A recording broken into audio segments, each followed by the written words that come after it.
eu cresci recebendo olhares de curiosidade. Eu lembro de uma vez que eu tinha uns 10 anos e estava no shopping com a minha mãe. Um homem ficou me encarando tanto que andou sem olhar para frente e acabou batendo a cara numa porta. Eu dei risada. Nessas situações, a minha mãe procurava contornar a situação. Ela falava, deixa isso pra lá, a pessoa fica olhando porque não está acostumada. Ela sempre me incentivava a sair de casa e não me importar com o julgamento alheio. Ela dizia que a minha limitação física não deveria ser um impedimento para eu fazer tudo que eu tinha vontade de fazer.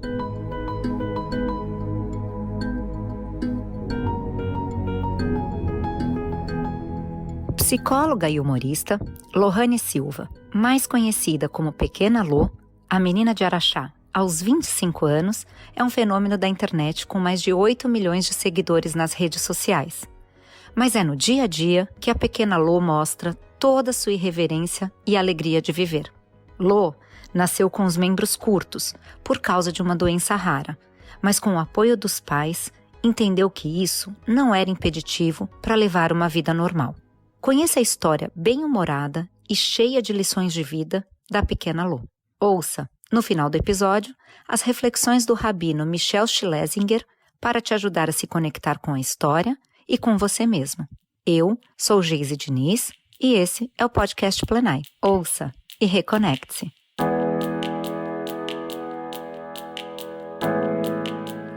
Quando eu ainda estava na barriga da minha mãe, o ultrassom mostrou que eu teria os membros curtos. Os médicos não deram um diagnóstico, mas avisaram que eu não cresceria como as outras pessoas. Já fiz exames genéticos e os resultados foram analisados até fora do Brasil, mas nunca deram nome para minha condição. Eu só sei que eu tenho uma doença rara e sou a única na minha família.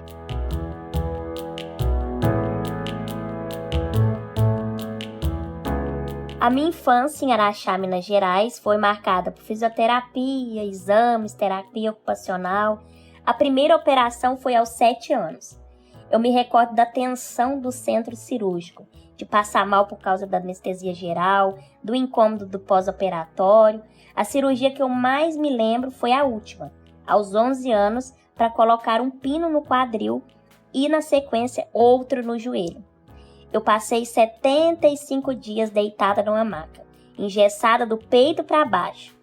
Mas, por incrível que pareça, eu não guardei esse período na memória como uma época ruim. Todos os dias, meus primos iam em casa me visitar. A gente brincava na maca mesmo e eles faziam de tudo para me entreter. Eu tive uma infância muito boa. Corri e brinquei como qualquer outra criança até os 11 anos, quando eu fiz essa operação. Desde então, eu ando de muletas. Achei que a adaptação ia ser difícil, mas tirei de letra. Em pouco tempo, já estava subindo e descendo escadas.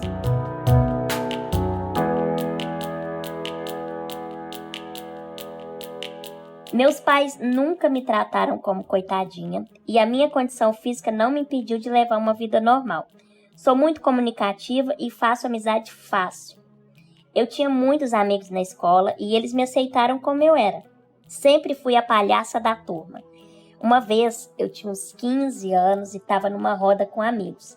Um deles pediu, Lohane, imita o fulano dançando. Eu imitei, eles morreram de rir. Pediram para eu imitar outro. Acabou que eu imitei todo mundo. Nunca fiz aula de teatro, mas eu sou observadora. Percebo as caras e bocas, os movimentos das mãos, o jeito de falar. Em 5 minutos, pego os 3 jeitos de uma pessoa. É algo natural para mim. Eu nasci com talento para fazer humor. E tive um bom professor, meu pai. Ele é dessas pessoas engraçadas que fazem piada em qualquer rodinha. Eu sou assim também. Desde criança gostava de chamar atenção.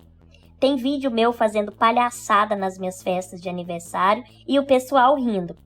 Eu lembro que quanto mais os outros riam, mais eu queria fazer graça. Quando eu tinha 12 anos, os meus livros preferidos eram de piada. Eu lia e decorava para contar depois. Virou até rotina nas festas da minha família. Tinha uma hora em que meus pais, meus tios, meus primos faziam uma roda e eu ficava no meio contando a piada, interpretando os personagens. Era tipo um stand-up. O povo adorava e eu mais ainda. Me formei no colégio, passei no vestibular de psicologia e fui morar com amigas em Uberaba. Na República a gente dividia as tarefas domésticas. Eu aprendi muita coisa que eu não fazia, tipo lavar louça, varrer e passar pano. Cansava um pouco coordenar os movimentos do rodo e da vassoura com a muleta, mas para mim era tudo novidade. Eu achei o máximo. Eu curti demais minha vida universitária. Adoro balada e lembro da primeira festa que eu fui na faculdade. Eu estava com um triciclo que eu uso para me locomover às vezes e chamei atenção. Os estudantes não estavam acostumados a ver pessoas com deficiência e ficaram impactados com a cena. Mas eu acho que em pouco tempo eles se acostumaram.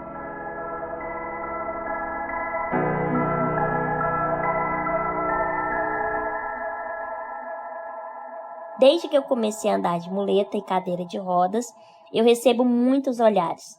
Tem olhar de dó e tem olhar de curiosidade, que é a maioria. Embora normalmente eu lide bem, às vezes machuca. No último ano da faculdade, fui fazer estágio em uma clínica de psicologia. Um dia cheguei com muita pressa, porque estava dando o meu horário e eu tinha hora marcada com uma paciente. Como eu estava de muleta, a minha altura de 1,30 m fica bem evidente.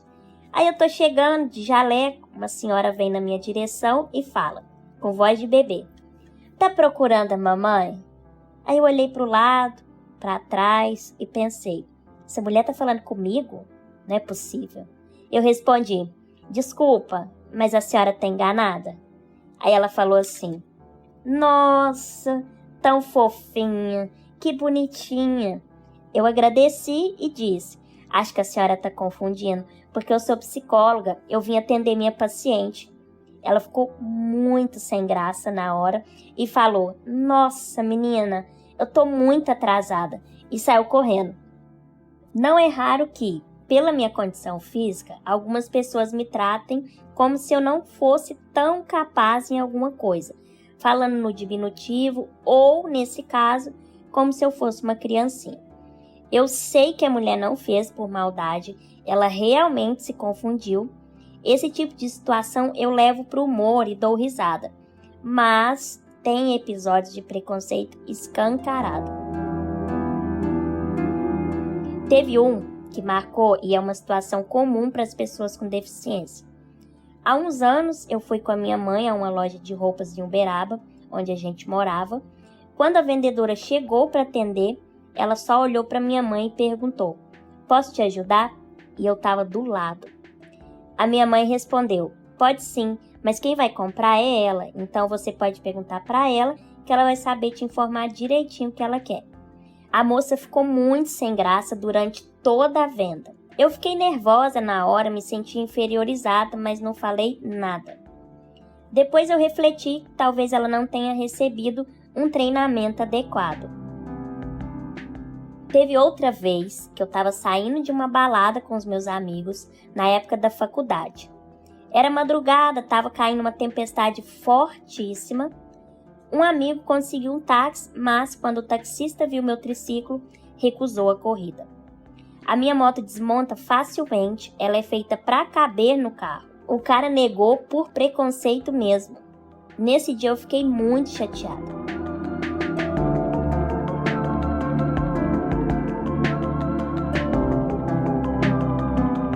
Atualmente, esse tipo de situação não acontece tanto, porque eu me tornei uma figura pública.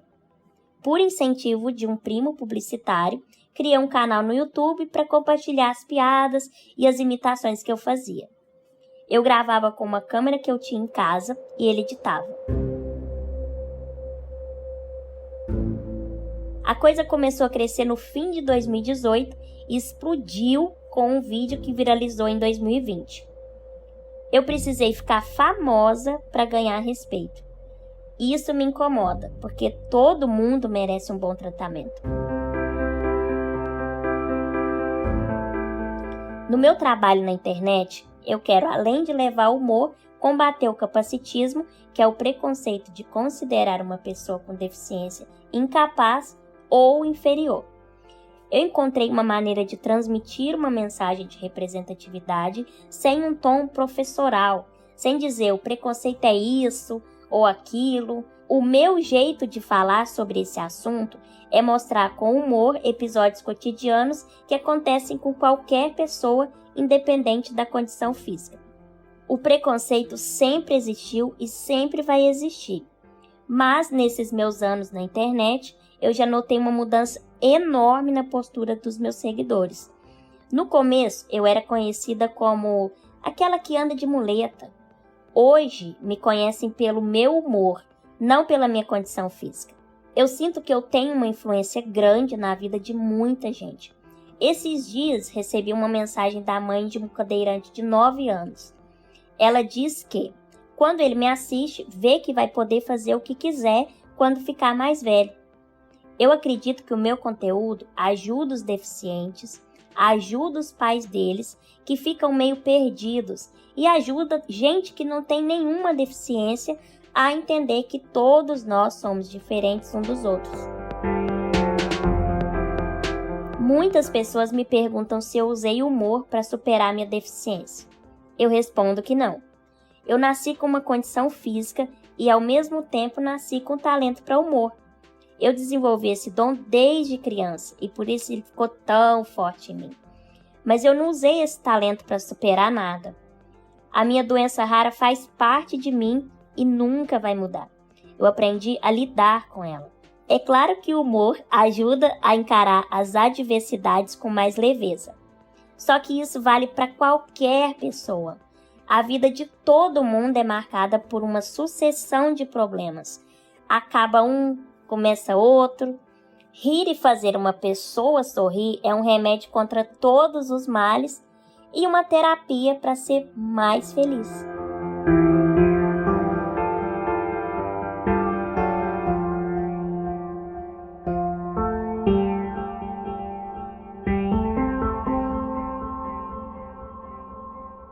A história da Lohane nos remete à beleza da diversidade. Não existe no universo 2 seres humanos idênticos. Nem os gêmeos univitelinos são iguais, porque cada um tem a sua criatividade, a sua energia, a sua inteligência, a sua sensibilidade. Mas a sociedade convencionou que algumas diferenças são impressionantes e outras não. Eu tenho miopia, astigmatismo e daltonismo. Só na visão são 3 dificuldades, mas por algum motivo elas não são consideradas um tabu social. Não faz sentido incluir alguns desafios como parte do nosso cenário e outros não. A história da pequena Lo também nos fala sobre a importância do humor, que está conectado ao tema da diversidade. A capacidade de rir da gente mesmo é uma ferramenta para enfrentar as adversidades que todo mundo tem. Quando a gente se leva a sério demais, começa a acreditar que existe um certo e um errado, um padrão e um fora do padrão. Na verdade, existe a beleza na diversidade e o desafio da gente aprender todos os dias, com a diferença.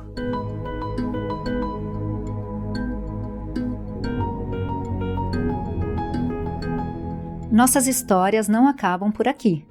Confira mais dos nossos conteúdos em plenai.com e em nosso perfil no Instagram, @portalplenai.